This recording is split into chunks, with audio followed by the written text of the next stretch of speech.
Daniel Chaffey, an affiliate owner, country manager of France, and man, I consider a close friend of mine. Thank you so much for making the time. I know it's the evening there. Bonsoir.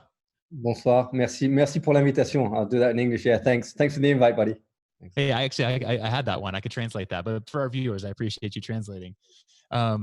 Man, we are a world away from one another right now, my friend. But I really just want to first check in and get the lay of the land. How's it going for you personally, and then for your community there in the CrossFit space, and of course the greater area of France.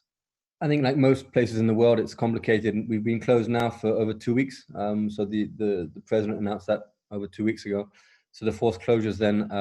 So the affiliates obviously start to take shock. I mean, they're in a moment of like, oh my God, disbelief and all this kind of stuff. And then the confinement was imposed, obviously, with fairly strict regulations and by the police officers and the different services. And then you realize that actually the place you love, the place that you've put your last 10 years of life into developing, is actually shut, right? So there's a lot of emotion, and then temperatures and tempers start to run wild. And that's when you have to start just saying to people, okay, it's a crisis and you just need to keep level-headed, and we'll come out of this and we'll do the accounts at the end of this, and just not to worry about money, because first and foremost, it's a human crisis. And we're worried about our boxes, but we've got members that are sick, and we've got my local golf club, the guy who runs the bar there, he passed away 2 days ago. Oh no, I'm sorry.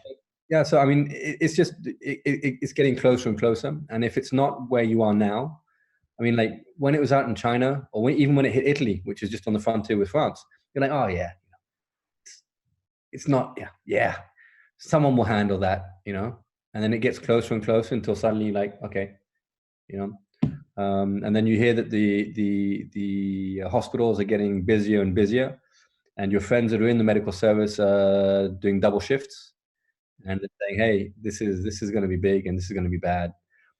So that happened 2 weeks ago, and since then we've kind of gone into confinement, and I just realized that I live like this anyhow, so it doesn't change. I never go out anyhow.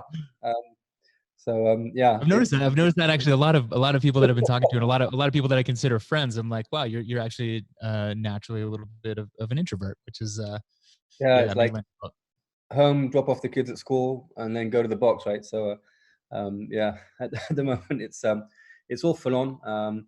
For the affiliates, it's complicated because here in France, the government announced certain measures, and so you go, oh wow, okay, it's not going to be so bad, He said we'll suspend rents. So you go, okay, as a small business owner, you're going, hey, if they suspend my biggest fixed costs, that's pretty cool.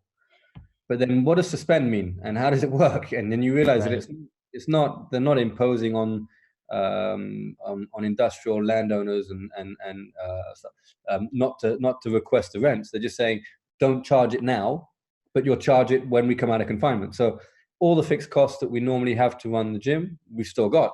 It's just maybe if you're lucky, your landlord will push it back to when you actually open and get some revenue in.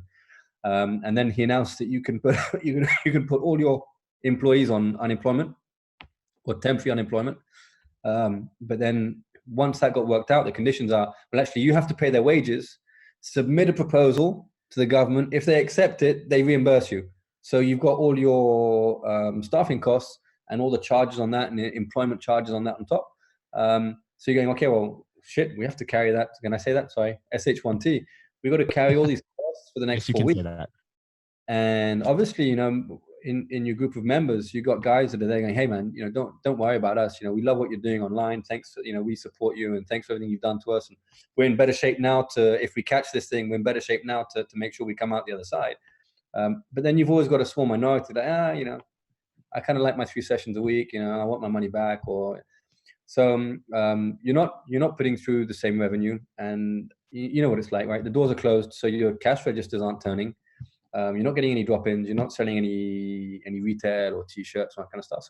So your revenue is going to take a big hit, and so the affiliates are feeling this really badly. I mean, and as country manager, I'm speaking to, I don't know, somewhere between 20 and 40 guys a day, either by email or on the phone, and they're all just small, passionate business owners, and they're going to have trouble coming out the other side of this. So yeah. And how many affiliates do we have in France? 628. 628. And I guess probably in the same way that you explained, people taking the spread of the virus seriously only as it kind of imposed itself upon them.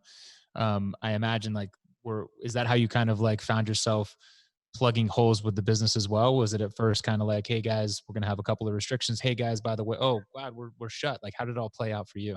Yeah, it was okay. Well, yeah, maybe there'll be a closure, or so you kind of feel it coming. And so, I mean, in crisis management, you have two types of crisis. You have the immediate crisis, like a fire or a storm. You wake up and someone set fire to your box, and you have to react really quickly, and it's like boom, it's full on, and action is what needs to take place.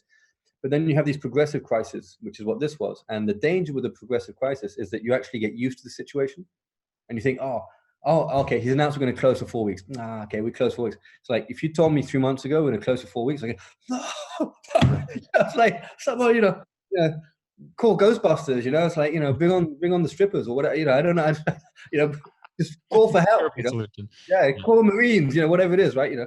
And call my mom. She'd come and sort this shit out, right? Right. But because it's a progressive crisis, it kind of creeps up on you.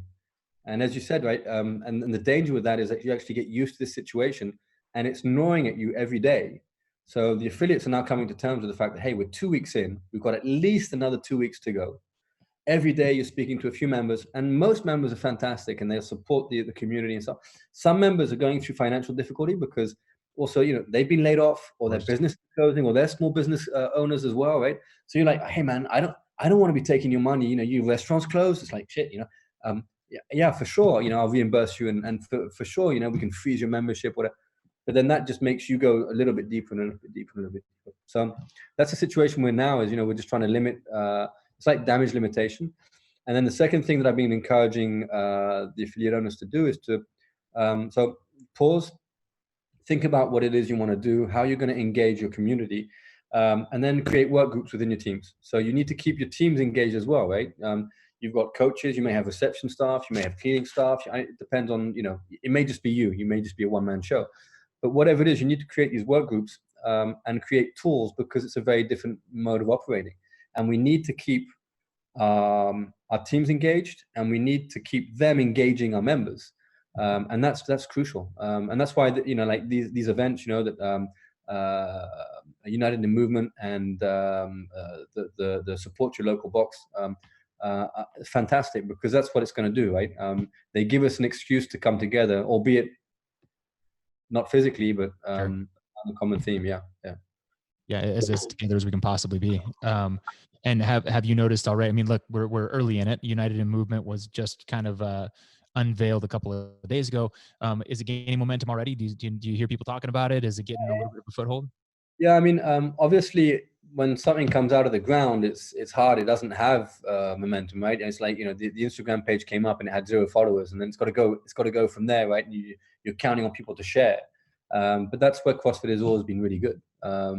You've always got your buddies that you train with. You've always got the guys that you share the workout with. Oh God, look at what this guy's doing, and so it's a community that's very active on social media. So it's gained traction, and it's going to gain more traction. I think having 2 events going at the same time, on one hand, it can be confusing, but then on the other, it's like, well, it's the right time to do as many events as we can, because we don't know how long this confinement is going to go, right? So yeah, rock and roll, bring it on, right? I mean, we got time. Exactly. I'm not going anywhere. I can work out twice a day in my garage gym, right? Obviously. So as a leader in the space, as a country manager in France, and I mean, I've heard you speak for hours at a time at business seminars in terms of better practices for affiliates and things of that nature. If you could dial down just sort of these affiliates who are calling you the 40 affiliates a day, what is the primary message that you are delivering to them? And this is for really the rest of the affiliate owners in the world. I'd love them to hear your 2 cents on how you're weathering the storm the best you can. No, first thing is stay calm. We're going to come out of this, and is it the biggest crisis that our generation has seen? Possibly. But I was talking to an affiliate owner the other day, and he was a Brit like me, and we were talking about saying, this seems tough for us, but our grandparents, our grandfathers were sent overseas to go and fight an enemy that was, shooting stuff at them. And our grandmothers were driving ambulances around London in the Blitz, being bombed on, and just hoping to live another day. It's like my grandmother was telling me about how, she'd go down into the underground and pulling bodies out, and how she found a kid, and went to pull the arm, and it was just an arm. It's like that's tough. Yeah. And so it's like put it into perspective, and then realize that our crisis is going to be financial. And we hope only financial. We lost a friend in Italy who worked on loads of sanctioned events. He's only 41. I mean, saw that. His siblings and his parents. I mean, so our financial problems are it's a drop in the ocean compared to this. So, A is stay calm, put it in perspective, and then measure twice before and cut once, right? So it's like think twice before you post anything, before you say anything, because if you lose tempers or you say things that are like fly off the handle or something, it's out there and it will stay out there. And then when we come back and we open our boxes, because we will come back and open our boxes, because that's what passionate people do. We find a solution. You don't want to have done anything in the meantime that will cause you pain or more pain or prolong the pain of what's happening at the moment. So calm and then the other thing is, we often try and lead top down, and in a crisis you don't want to do that. You want to be using your team. They're the ones that are hearing things. They're the ones that are talking to the most people. So if you do have people in your team, involve them in every decision. My team, we have a team of leaders, and we meet every 2 days, like on Zoom, and then they meet their teams every day. And just keep your teams engaged and keep talking to them and be transparent and don't hide anything. All my guys, they see the numbers. I'm being totally transparent. I'll tell them what we've got, what we haven't got, and how deep and how smelly it is, right? And I think transparency is important, and communication and a flow of communication is important. And that goes for your members as well as for your team. Yeah. And then the pivot here is that, I mean, of the many hats you wear, you're also the founder and organizer of the French Throwdown. So What's that? What's that? That didn't happen. Well, what is that? What happened? That thing that happened in 2019 and 18, but not in 2000. Well, there's, man, what a massive grenade, right? How is that even on the radar right now, dealing with that, or is that something that just you need to push back while you have the immediacy of what's in front of you? Yeah, the bandwidth is I have to focus on the boxes and the teams, and they're obviously my main priority. We've been going for 10 years, and the team's been with me for 10 years, and my main priority is making sure that these guys can fill their fridge and they can pay their bills, and that has to be the main concern. And then the other point was that I just didn't think it was right. The event's supposed to run, the final's supposed to be end of June, and you can say, oh yeah, end of June, 3 months out, and they'll be fine. We don't know. But also, in order to get to final, you've got to do qualifiers, and and will all the countries be, I mean, we've got, like, for the French, we got like 400 Americans, so it's like, you guys haven't really gone into total confinement yet, or some parts have, some parts haven't, all that kind of stuff. Right. Will you guys be out in time for the qualifiers? I don't know. Is it fair for the 400? And not? It's like, yeah. I mean, it's like looking at the online age group qualifiers, and the Italians were in confinement, and all the Italians that were qualified were having trouble, doing the qualifying. Was it fair for them? Should it have been postponed? Not my call. And Impossible math, right?